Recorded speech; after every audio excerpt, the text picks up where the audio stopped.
Friends, ఇప్పటివరకు మా channel subscribe చేసి ఉండకపోతే వెంటనే సబ్స్క్రైబ్ చేసుకోండి. మరిన్ని కొత్త అప్డేట్స్ కోసం బెల్ ఐకాన్ను తప్పకుండా యాక్టివేట్ చేయండి. ఈ వీడియో మీకు నచ్చితే లైక్ చేయండి మరియు మీ అమూల్యమైన సలహాలు, అభిప్రాయాలు కామెంట్ రూపంలో తెలియచేయండి. మీ ప్రేమ, ఆదరణ ఎప్పుడు ఇలాగే ఉండాలని కోరుకుంటున్నాం. ధన్యవాదాలు. అందరికీ నమస్కారం.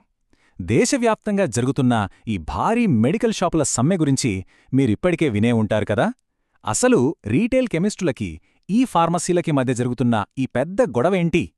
ఈ ఆన్లైన్ వర్సెస్ ఆఫ్లైన్ వార్ మన ఆరోగ్యంపై ఎలాంటి ప్రభావం చూపబోతోంది అనే విషయాలను ఈ ఎక్స్ప్లెయినర్లో చాలా క్లియర్గా, డీటెయిల్గా తెలుసుకుందాం. పదండి మొదలుపెడదాం. ముందుగా మనం ఈ బంద్ స్థాయి గురించి మాట్లాడుకోవాలి. ఒక్కసారి ఆలోచించండి.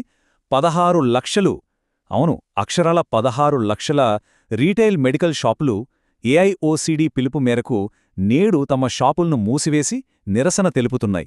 ఇంత భారీ స్థాయిలో మెడికల్ షాపులు ఒకేసారి మూతపడటం అనేది నిజంగానే చాలా రేర్ కదా. 16 లక్షల షాపుల బంద్. ఇంత పెద్ద బంద్ అంటే సామాన్య ప్రజల్లో కాస్త టెన్షన్ రావడం సహజమే. అర్ధరాత్రి అత్యవసరంగా మందులు కావాలంటే ఎలా అనే భయం అందరిలోనూ ఉంటుంది. అయితే ఇక్కడ మనం కొంచెం రిలాక్స్ అవ్వచ్చు. ఎందుకంటే అత్యవసర మందుల సప్లైకి ఎలాంటి ఇబ్బంది రాకుండా అధికారులు ఇప్పటికే పక్కా ప్లాన్ రెడీ చేశారు.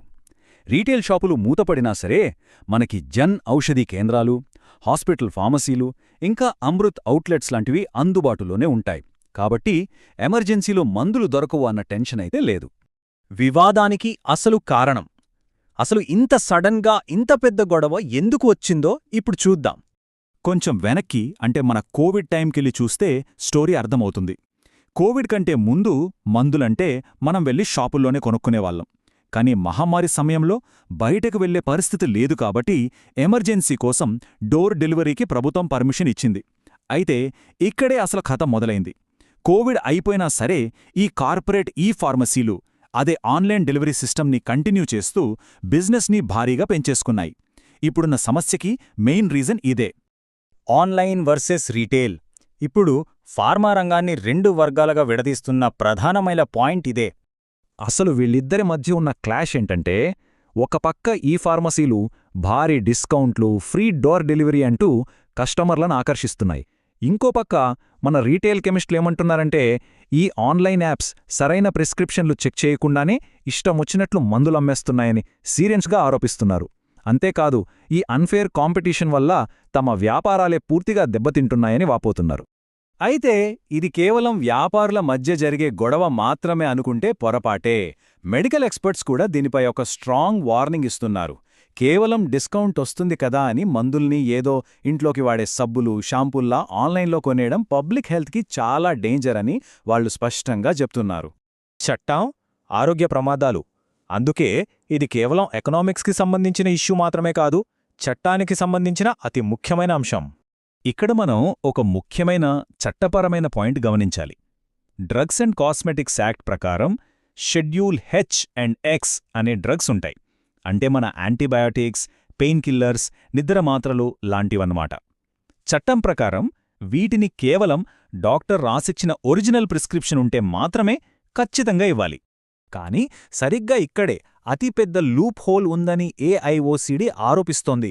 ఆన్లైన్లో అసలు ఆ ప్రిస్క్రిప్షన్ నిజమైనదా కాదా అని వెరిఫై చేయకుండానే ఈ పవర్ఫుల్ మందులని డెలివరీ చేసేస్తున్నారని వాళ్ల కంప్లైంట్.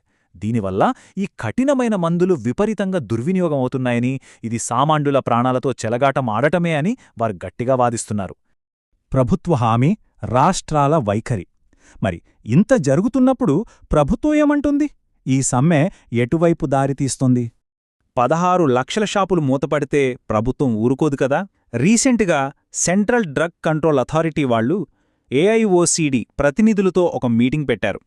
ఈ చట్టపరమైన లొసుగులన్నీ క్షుణ్ణంగా పరిశీలించి ఈ ఫార్మసీలపై ఖచ్చితంగా యాక్షన్ తీసుకుంటామని వాళ్లకొక అఫీషియల్ ప్రామిస్ కూడా ఇచ్చారు.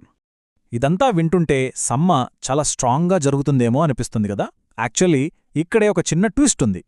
ఈ సమ్మెలో అందరూ లేరు.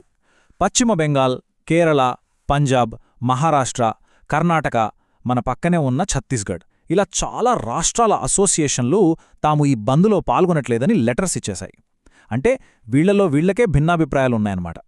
సో ఫైనల్గా చూసుకుంటే మన ముందు ఒక పెద్ద ప్రశ్న మిగిలిపోయింది. ఒకవైపు ఆన్లైన్ ఫార్మసీలిచ్చే కన్వీనియన్స్, మరోవైపు లక్షలాది రీటైల్ వ్యాపారుల బతుకుదెరువు, వీటన్నింటికి మించి మనందరి ఆరోగ్య భద్రత. ఈ మూడింటి మధ్య కరెక్ట్ బ్యాలెన్స్ ఎలా తీసుకొస్తారు?